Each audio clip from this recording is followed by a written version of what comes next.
evening. This is Fantastic Panda here, and I'm coming to you with some Oscar predictions for 2023. Obviously, a lot of the movies that are slated to come out the rest of the year, that are expected to make a splash at the Oscars, I haven't seen, but I'm basing my predictions on some of the early reactions to them in test screenings, the cast, the crew, and just overall hype around the movies. And so, kicking off my predictions, I have the Best Picture nominees. I'm gonna walk through my top 10 picks, and then I'll mention a few honorable mentions. And so, starting off with number 1, I have Babylon, which is the new Damien Chazelle movie. And there's a little bit of bias going into this one because Damien Chazelle is my absolute favorite director. I love La La Land, First Man, and Whiplash. They're all 10 out of 10s for me. So I have high expectations for this one. But it's a movie based on old Hollywood in the 1920s, going from the silent era of film into talkies. And it stars Margot Robbie and Brad Pitt. So just looking at it from a very surface level, it already seems like a very strong Oscar contender. An Oscar-winning director, 2 huge stars, and also a premise that is going to be very much the voters' alley. So I'm hoping this one lives up to the expectation, and that's why I have it at number 1. At number 2, I have what I consider to be another no-brainer for a Best Picture nom, and it's Killers of the Flower Moon, directed by Martin Scorsese, and starring Leo DiCaprio, Lily Gladstone, Robert De Niro, and Jesse Plemons, among others. This movie is set in the 1920s, and it follows a series of murders in Oklahoma, and it just seems like it is absolute Oscar bait. I love Martin Scorsese, I absolutely adore The Irishman, and I think he keeps producing super high quality films at 80 plus years old, and it seems like he's not slowing down. Early reactions for this movie say it's a bravura piece of filmmaking. People are talking about it in really high regard, so I'm keeping my eye on this one. I think it's definitely going to make a splash at the Academy, and so that's why I have it at number 2. At number 3, I have Everything Everywhere All at Once, which is the first movie I'm going to talk about that's already come out, and so we have a pretty good idea of where the movie stands right now. It made a huge splash at the box office for an A24 film. It picked up a lot of steam. Critic circles seem to love it. People are raving about Michelle Yeoh and Ke Huy Quan. The screenplay is absolutely bonkers and fantastic. The direction's also pretty magical from the Daniels.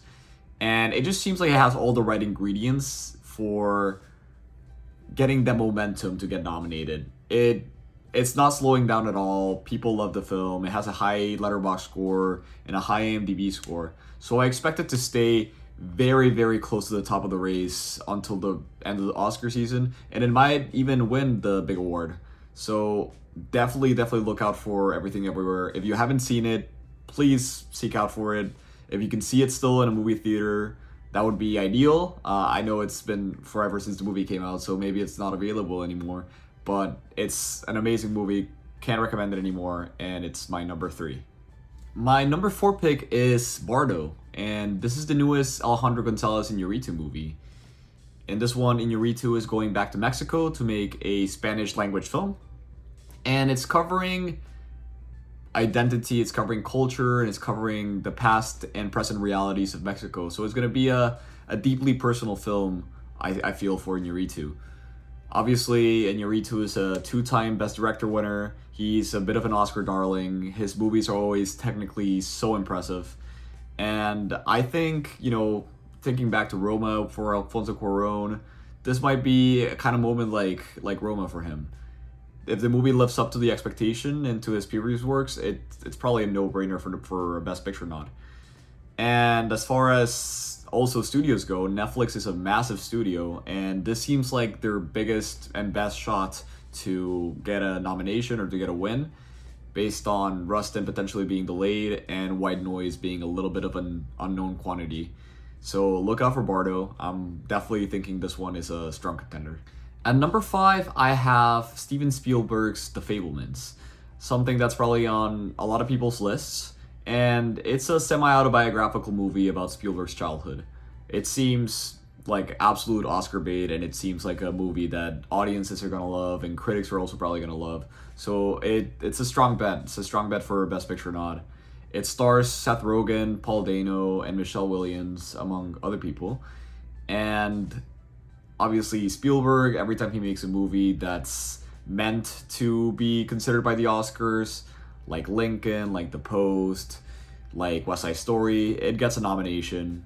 He's a very trusty director. He's probably going to be in the director lineup as well. So definitely The Fabelmans is a strong bet. I wouldn't count against it, so that's my number 5.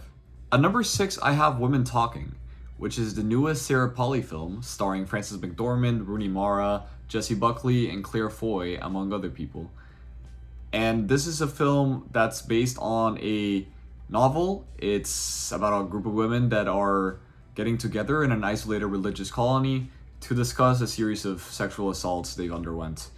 So it's going to be a very dialogue-heavy movie. It's probably going to be a tough movie to watch. It might not be a crowd pleaser. It might be one of those Academy movies that is a little bit more difficult, more challenging for people. And I predict it might have a higher Metacritic score than an IMDb score. So that's where I think the movie's at. But based on the actresses that are involved and based on the fact that the novel is very acclaimed, I think the movie has a very strong chance of getting in the lineup for Best Picture. My number 7 is The Son, which is Florian Zeller's follow-up to The Father. And this one stars Hugh Jackman, Vanessa Kirby, Laura Dern, and Anthony Hopkins, among others. And it's based on a play that Zeller himself wrote, and it's a very popular and very acclaimed play from the UK that is probably going to be extremely successful in its adaptation to movie. From what I saw in The Father, Florian Zeller is a very skilled filmmaker, a very skilled playwright and screenwriter. So I'm expecting the screenplay to be really, really good. It's going to be a hard drama from what I've read and heard from the play. And Hugh Jackman's going to have to pour his soul out. And it seems like that kind of movie that is just undeniable, just based on the amount of emotion it's going to take out of the audience. It's going to be like a really hard-hitting movie. So I think this one has a very, very strong chance of getting in. And I'm excited to see what Florian Zeller does next, if he can live up to The Father. My number 8 is Top Gun Maverick, which is the second movie I'm mentioning that has already come out, and we have an idea of how good it is and why it might get in. This movie just has unbelievable legs at the box office. It's been an absolute smash hit. It made over $1 billion already. It's one of the top 10 highest grossing films domestically, and it's also technically quite impressive. I think this movie has a very strong chance at some noms and even some wins in the sound, the editing, the VFX categories. I think the movie, and even cinematography, to be honest, the movie is just very strong in a lot of categories. So I think the Academy won't be able to ignore this one. It's one of those films that is very successful and very popular with everybody. Audiences love it, critics love it. So it seems like an easy thing for Academy voters to nominate, just to please people at the very least. And I think the movie is also very deserving. I liked it quite a lot, and I think it has a solid chance of getting in. At number 9, I have Aftersun, which is, I think, by far my boldest prediction for a Best Picture nom. This is a movie that came out at Cannes. It wasn't an official competition. It was kind of a smaller movie that just blew everybody out of the water. It really surprised people at Cannes. It's from a new director, Charlotte Wells, and it stars Paul Mescal and newcomer Francesca Corio. Paul Mescal came to fame in the TV show, the limited series Normal People. And from what I've seen from him in that and The Lost Daughter and just everything I've seen in, he is just an absolutely amazing actor. And if he delivers anything close to what Normal People did, I think this movie is going to be a big success. It's going to be distributed by A24, and so it has a chance of being viewed by a lot of people. It's flying a little bit under the radar right now because obviously people haven't had a chance to see it. But the reactions out of Cannes were amazing. The movie has like a 90 on Metacritic, and it might be one of those little indie films that sneaks in, just like Moonlight and just like Lady Bird. I've heard the story is very dramatic, very heart-wrenching. It's about a family. It's about reminiscing a vacation that a young father and a daughter take, and it has a lot of flashbacks and flash forwards. And from what I've heard from the movie, it just seems like a perfect film and its limitations and its scope. So I'm really hoping it lives up to my expectations. And if it does, I think it has a solid chance of getting in, honestly. It might just be the surprise of the season. And rounding out my top 10, I have She Said, which is Maria Schrader's new film about the Harvey Weinstein investigation performed by the New York Times. It stars two women in its main roles. It's Zoe Kazan and Carey Mulligan, and a trailer for it's already out. It seems like a very baity movie. It doesn't seem flashy whatsoever in terms of its directing. It seems like a lot of still shots. But I have some confidence in this type of story getting in. It could be a spotlight, it could be a bombshell, but it's, from what I saw from the trailer, it's leaning more into the spotlight side of things. And if it is a spotlight type movie, obviously Best Picture winner, it's going to be difficult for the Academy to deny it a nomination. I think the performances are probably going to be great. I love those two actresses. I think they're both fantastic. So I have confidence in that, absolutely. And I think this type of story also will resonate with Academy voters, especially since this is about Hollywood and a scandal that took place in Hollywood. So it'll be difficult for them to deny it. I think it has a good chance of getting in. It's just made my list. So there's also some other movies that I think might be able to get in, but for now, I'm keeping this at number 10. So to wrap up my video, I want to mention some of the movies that are probably gonna miss out on the season just based on the fact that they seem like they're gonna be delayed, and also mention some of my honorable mentions. Poor Things seems to be getting delayed to 2023. This is the Yorgos Lanthimos film that I was really excited for. Disappointment Boulevard, the Ari Aster film, is also getting pushed. Next Goal Wins, the Taika Waititi soccer film, is also getting pushed, it seems. Rustin might be getting pushed. So all those movies that would be strong contenders, I think, are going to miss out.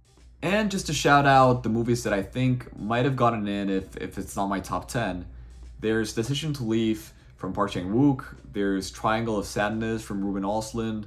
There's Avatar: The Way of the Water from James Cameron. The Whale from Darren Aronofsky. Amsterdam from David O. Russell. 13 Lies from Ron Howard. And White Noise from Noah Baumbach. Those are just a few of the picks that I think might creep up in the rest of the season, but there might be others.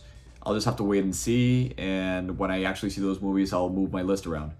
But for now, this is my preliminary list. Those are my shout outs. And feel free to leave your comments below. Tell me what you think about the list, whether you agree or disagree, and just anything you want to say, please let me know. This is my first video, so feel free to leave a like and subscribe if you can, so I can keep growing my channel and feel good about myself. So yeah, that's it for now, and peace.